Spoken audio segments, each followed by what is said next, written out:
Demo ricuh tolak PPKM di Ambon jadi tontonan warga. Rame-rame rekam kejadian tersebut. Aksi demonstrasi menolak pemberlakuan pembatasan kegiatan masyarakat atau PPKM di Kota Ambon pada Selasa 27 Juli 2021 siang menjadi tontonan warga.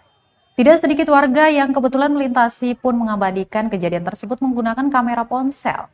Ricuan yang pecah di antara pendemo dengan aparat keamanan pun menjadi tontonan menarik bagi warga. Salah seorang warga sengaja menepi dan kemudian merekam kejadian tersebut. Selain menjadi tontonan warga, kemacetan panjang di sejumlah titik juga tidak terhindarkan dampak dari aksi yang berujung ricuh itu. Di antaranya Jalan Sultan Khairun Ambon atau tepatnya di depan kantor wali kota hingga Jalan Epati yang sempat mengalami kemacetan. Aksi menolak PPKM sendiri telah berlangsung sejak pekan kemarin dan dilakukan di sejumlah titik di Kota Ambon.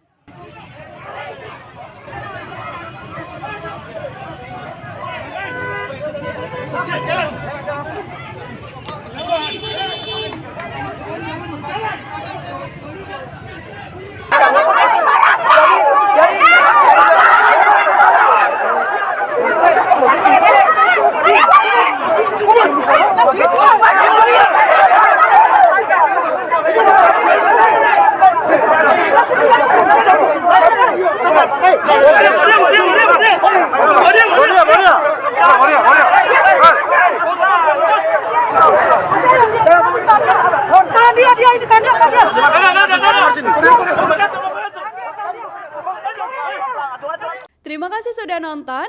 Jangan lupa like, subscribe, dan share ya.